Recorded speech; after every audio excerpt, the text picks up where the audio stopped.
तो हेलो नमस्कार जय हिंद साथियों, कैसे हैं आप सभी। आशा करूँगा सभी अच्छे होंगे, स्वस्थ होंगे, मस्त होंगे और मेरे साथ बढ़िया से पढ़ाई कर रहे होंगे। तो हम लोग पढ़ रहे हैं वॉइस मतलब वाच्य। तो आज करेंगे प्रेजेंट परफेक्ट टेंस पर बात कि प्रेजेंट परफेक्ट टेंस को एक्टिव वॉइस से पैसिव वॉइस में कैसे बदलते हैं, एकदम ज़बरदस्त तरीका। तो आइए मेरे साथ समझिए। प्रेजेंट परफेक्ट टेंस को मुझे एक्टिव वॉइस में लिखा होगा, उसे पैसिव वॉइस में बदलना है। तो वही सारे रूल्स हैं जो मैंने आपको बताया है, आप लोग समझते हैं और पढ़ रहे हैं मेरे साथ, समझ में तो आता ही होगा। तो रूल नंबर फर्स्ट तो वही रहता है कि जो इसकी हेल्पिंग वर्ब होगी, हेल्पिंग वर्ब आप जानते ही हैं। प्रेजेंट परफेक्ट टेंस की हेल्पिंग वर्ब होती है हैज और हैव। इस हैज और हैव में आप दोनों के साथ केवल आपको बीन जोड़ना है। जब आप पैसिव में बनाएंगे तो इन दोनों के साथ बीन जोड़ना है। कहने का मतलब हुआ है कि आपको प्रेजेंट परफेक्ट कंटिन्यूअस में चेंज कर देना है। जो इनकी हेल्पिंग वर्ब होगी वो प्रेजेंट परफेक्ट कंटिन्यूअस में चेंज हो जाएंगी। ठीक है। रूल नंबर सेकेंड तो वही रहता है कि मेन वर्ब की थर्ड फॉर्म का प्रयोग करते हैं। मेन वर्ब की थर्ड फॉर्म का प्रयोग करते हैं। इतनी चीज़ क्लियर हो गई। ठीक है, अब बात करते हैं रूल नंबर थर्ड की। रूल नंबर थर्ड वही है क्या कि सब्जेक्ट को ऑब्जेक्ट तथा ऑब्जेक्ट को सब्जेक्ट बना देते हैं। मतलब कर्ता को कर्म तथा कर्म को कर्ता बना देते हैं। सब्जेक्ट चेंज इन ऑब्जेक्ट, ठीक। और ऑब्जेक्ट चेंज इनटू सब्जेक्ट और सब्जेक्ट चेंज इनटू ऑब्जेक्ट। इतनी चीज़ आपको क्लियर हो गई होगी। मैंने कल बताया है, बस उन्हीं नियमों पर आधारित है, कोई इसमें गड़बड़ नहीं है। और यहाँ पर एक चीज़ खास होती है कि मेन वर्ब की थर्ड फॉर्म एक्टिव वॉइस में ही दी रही होती है, तो मुझे घबराने की बिल्कुल ज़रूरत नहीं है। तो ठीक है, आप बात करेंगे इसके एग्जाम्पल। सिंपल किस तरीके से बनाते हैं simple sentence. I have done my work. इस तरीके से आपका एक्टिव वॉइस में वाक्य लिखा है बच्चा। इसे पैसिव में बदलना है, बिल्कुल सरल। पैसिव वॉइस एकदम बिल्कुल सरल।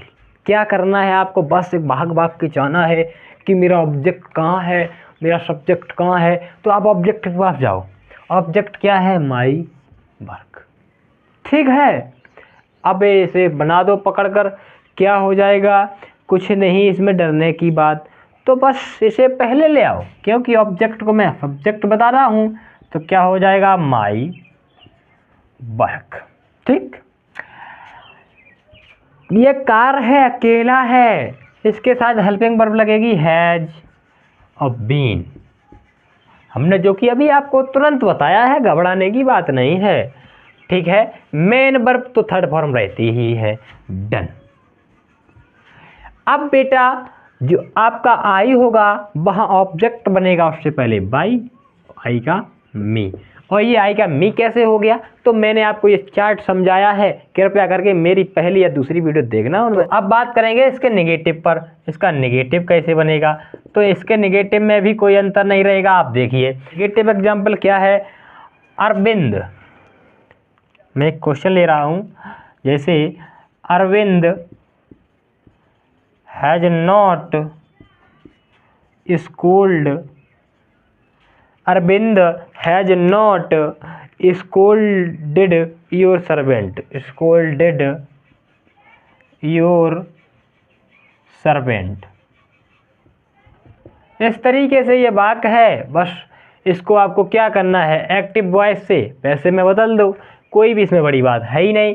तो योर सर्वेंट है, इसे आगे ले आओ। क्या करोगे, इसे कर्म बना दो, योर सर्वेंट। हैज है, हैज निगेटिव है बेटा, नॉट बची हुई हेल्पिंग वर्ब बीन। और बीन कैसे आ गया, मैंने आपको बताया है। स्कोल्ड ये थर्ड फॉर्म ही है, स्कोल्डेड मतलब डांटना। अब किसके द्वारा, अरविंद के द्वारा, तो बाई अरविंद। इस तरीके से क्वेश्चन बन गया। इस तरीके से एक्टिव वॉइस, ये एक्टिव वॉइस, ये पैसिव वॉइस, बताओ इसमें अंतर क्या? कोई दिक्कत नहीं। मतलब जो अरविंद है, वो अरविंद जो है, अरविंद ने नौकर को नहीं डांटा है, मतलब अरविंद ने तुम्हारे नौकर को नहीं डांटा है। तो यहाँ ये दिया गया है, अरविंद द्वारा तुम्हारे नौकर को नहीं डांटा गया है। ठीक है, अरविंद द्वारा तुम्हारे नौकर को नहीं डांटा गया है, मतलब your servant has not been scolded by Arvind. ठीक है, तो इस तरीके से आप लोगों को क्लियर हो गया होगा। तो अब बात करेंगे इंटेरोगेटिव। इंटेरोगेटिव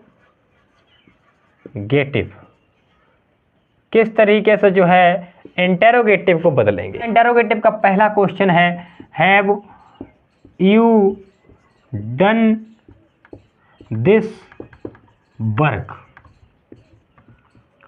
इस तरीके से क्वेश्चन है। अब इसे मुझे पैसिव में बनाना है। किस में बनाना है? पैसिव वॉइस में। को ये जो दिखता है ये इंटेरोगेटिव है, क्योंकि इसमें जो इंटेरोगेटिव फर्स्ट टाइप, जिसमें जो हेल्पिंग वर्ब दी गई है वो वाक्य के प्रारंभ में दी गई है।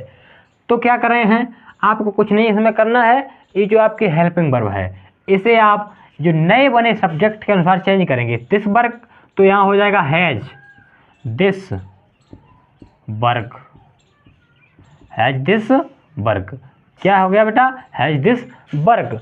ठीक है, जब हैज दिस वर्क हो गया तो आपको क्या करना है, जो है इसकी बची हुई हेल्पिंग वर्ब बीन उसे जोड़ देना है। ठीक है, डन तो डन ही रहेगा क्योंकि ये थर्ड फॉर्म है। ठीक है, और जो आपका जो ऑब्जेक्ट बनेगा, इस ऑब्जेक्ट से पहले बाई और यू को यहाँ ले आओ, क्योंकि बाई से बाद यू आएगा, क्योंकि ये जो है आपका ऑब्जेक्ट बन गया, अभी ये सब्जेक्ट था। तो इस तरीके से आपका इंटेरोगेटिव बन गया। इस second type, interrogative second type को कैसे बनाएंगे? व्हाई हैज सी नॉट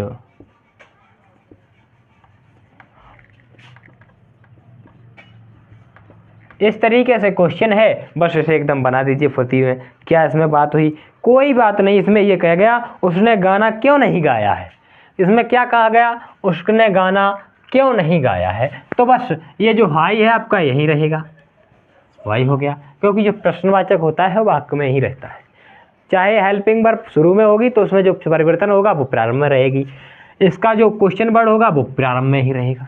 ठीक है, अब हमें देखना है क्या मेरा जो ऑब्जेक्ट आएगा, जो भी सब्जेक्ट बनेगा वो सिंगल है या डबल है, प्लूरल है या सिंगुलर है। तो यहाँ जो है सिंगुलर है, तो भाई हमें यहाँ क्या करना है? कुछ नहीं करना है, हैज लगा देना है। हैज, अब क्या होगा? The song been.